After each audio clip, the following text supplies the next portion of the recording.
A ver, uno de los aspectos que indudablemente lo vamos a conversar durante todo el semestre es lo relativo a la legitimidad institucional por la representatividad.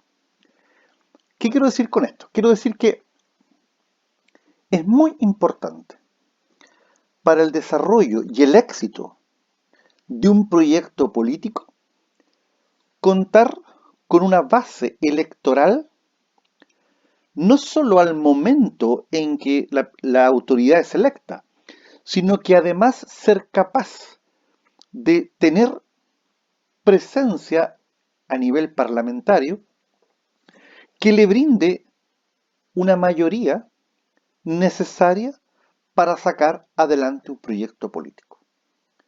¿Por qué razón? Porque nuestro país es presidencialista y es un presidencialismo autoritario. Muchísimas atribuciones tiene el presidente de la República, pero el presidente de la República no legisla. Él es un colegislador, porque él legisla con el Parlamento. Entonces, un adecuado proyecto político necesariamente tiene que tener un correlato entre gobierno y parlamento.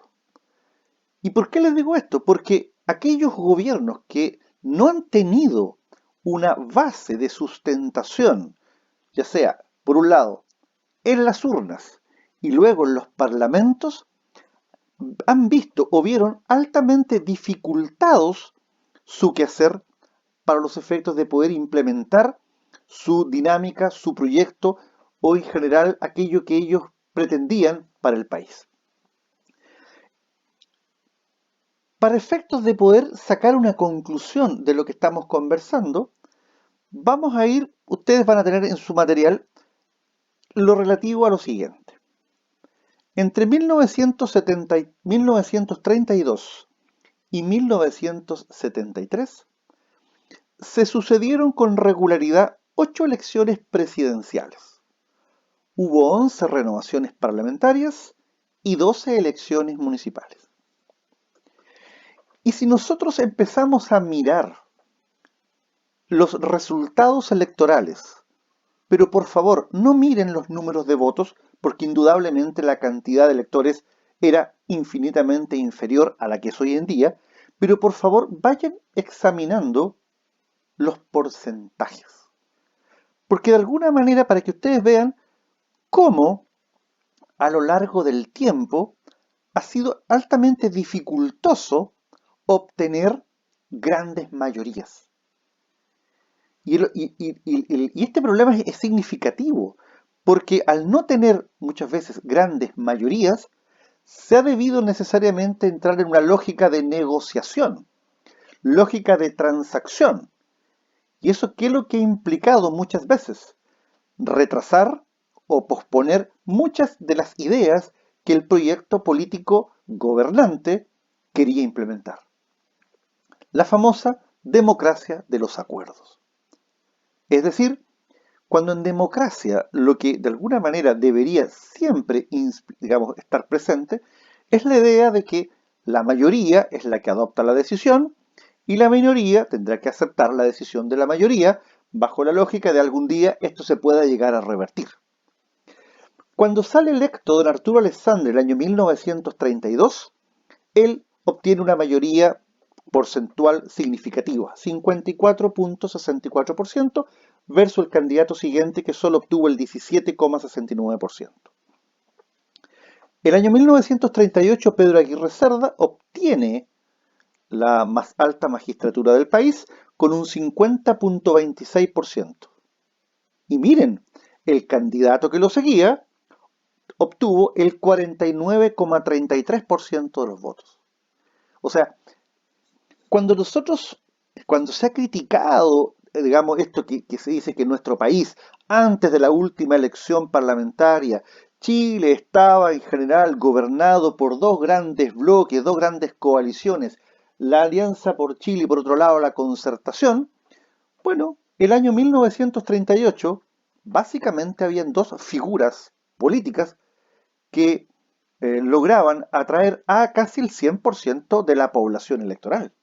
Por lo tanto, evidentemente que un gobierno de esa naturaleza tenía que, en general, transar, porque su base de sustentación electoral no le permitía llevar adelante el proyecto en los términos inicialmente planteados. El año 1946, Gabriel González Videla logra un 40.10% y su seguidor un 29.71%. O sea, había una diferencia, pero tampoco una diferencia tan marcada para que de alguna manera este gobierno, pudiéramos decir, era un gobierno de amplísima mayoría. Pues, si miramos los candidatos Cruz Coke y Alessandri, ellos en conjunto superaban al candidato triunfador. Y luego voy a agregar otro elemento, que acuérdense que bajo el imperio de la Constitución del año 1925, cuando ninguno de los candidatos obtenía mayoría absoluta de los votos válidamente emitidos, era el Congreso Nacional en pleno, diputados y senadores, el llamado a elegir el presidente de la República. Por lo tanto, si volvemos a la estadística, por ejemplo, Arturo Alessandri obtuvo mayoría absoluta, sí, fue electo, digamos, sin necesidad de tener que recurrir al Congreso Pleno. Pedro Aguirre Cerda, 50.26%, igualmente, no se necesitó recurrir al Congreso Pleno. Pero el año 1946 sí, pues. Gabriel González Videla no obtuvo mayoría absoluta, fue necesario recurrir al Congreso Pleno. ¿Qué pasó el año 1952? Carlos Ibáñez del Campo, igualmente, 46.64%, no obtuvo mayoría absoluta. Pero veamos, los dos candidatos que lo seguían tenían mayor nivel porcentual que él. O sea, era evidente que en general esos gobiernos iban a tener que transar muchos de sus ideas, de sus postulados o de su programa. ¿Por qué? Porque iban a tener una oposición a lo menos de mediana intensidad.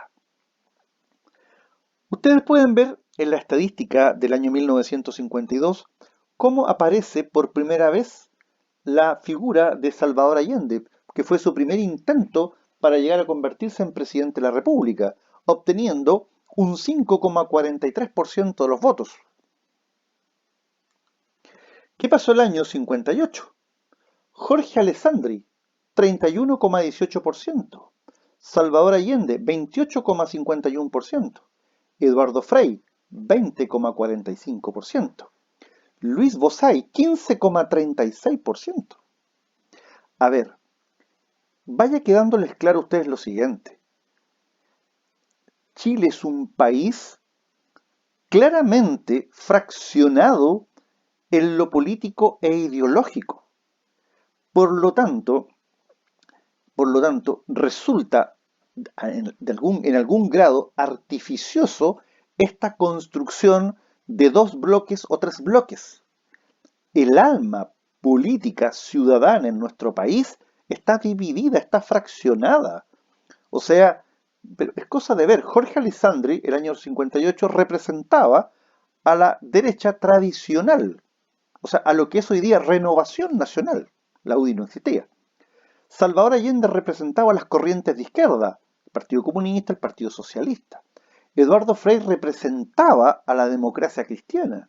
Luis Bozay al radicalismo. Si ustedes se dan cuenta, ya el año 1958 estaba absolutamente claro las cuatro grandes visiones políticas en nuestro país.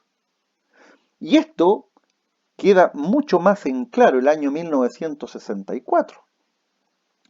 Ahora, el año 1964 se quiebra una tendencia que se venía dando en las elecciones anteriores. Nuevamente un candidato obtiene mayoría absoluta de los votos válidamente emitidos.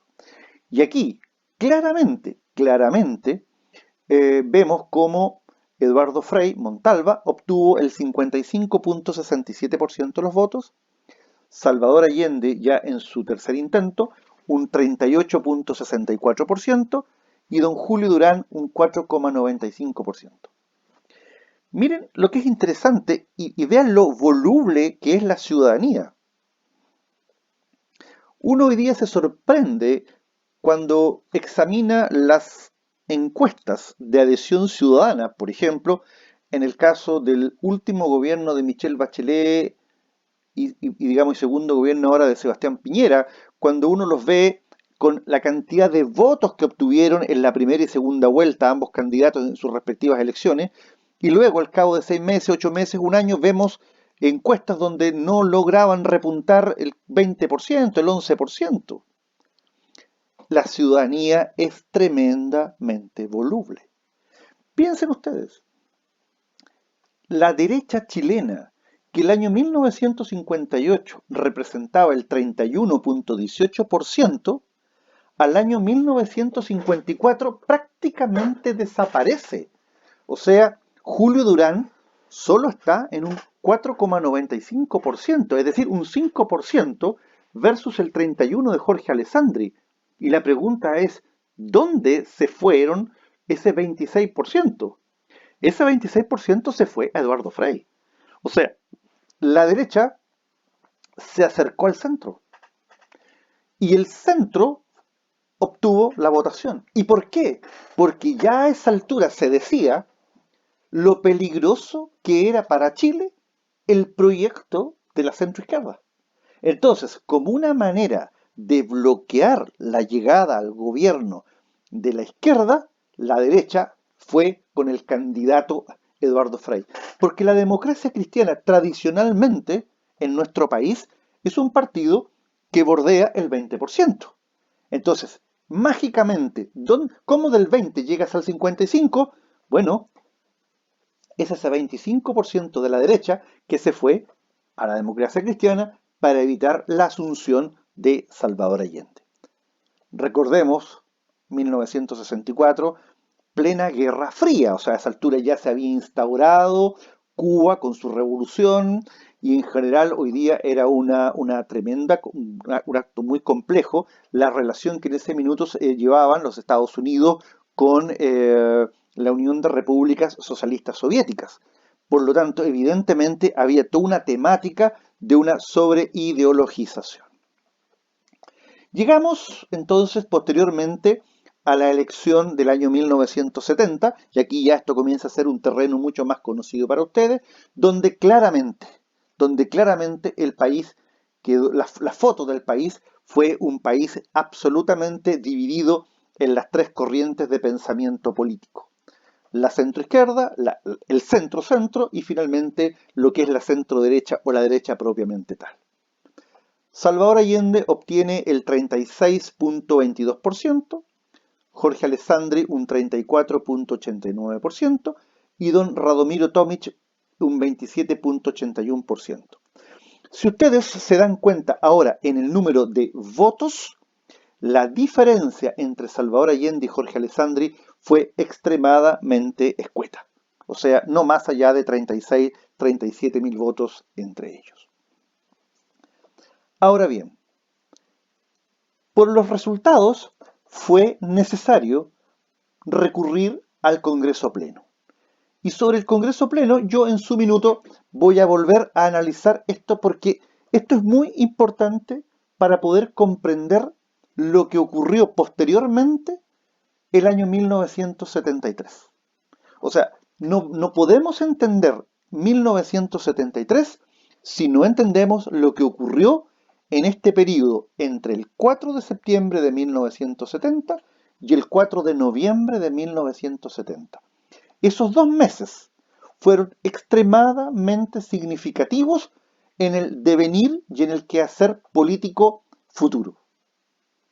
Vamos a volver sobre eso porque es un tema muy interesante de razonar, de comprender y de dialogar. Una vez que Chile retorna al cauce democrático, después que el no triunfa en el plebiscito del 5 de octubre del año 1988, se llamó a elecciones presidenciales. O sea, era necesario llamar a elecciones presidenciales. Y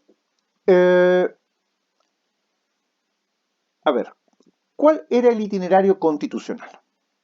La Constitución de 1980 entró a regir el 11 de marzo de 1981 y el periodo presidencial establecido era de 8 años, al cabo de los cuales se convocó a la ciudadanía a un plebiscito para ratificar o no la continuidad del candidato que se iba a presentar en aquella época, que fue Augusto Pinochet Ugarte. Si hubiese ganado el sí, Augusto Pinochet habría prolongado su mandato por 8 años más, es decir, entre 1988 a 1996. En cambio, si la opción no triunfase, que fue lo que ocurrió, el gobierno militar solo se proyectaba por un año más. Y dentro de ese año había que organizar el proceso de elecciones a nivel presidencial y elecciones a nivel parlamentario. Recuerden ustedes que con la intervención militar del año 1973, el Congreso estuvo cerrado hasta marzo de 1990. Por lo tanto, en la próxima cápsula vamos a analizar los resultados electorales a partir de 1989.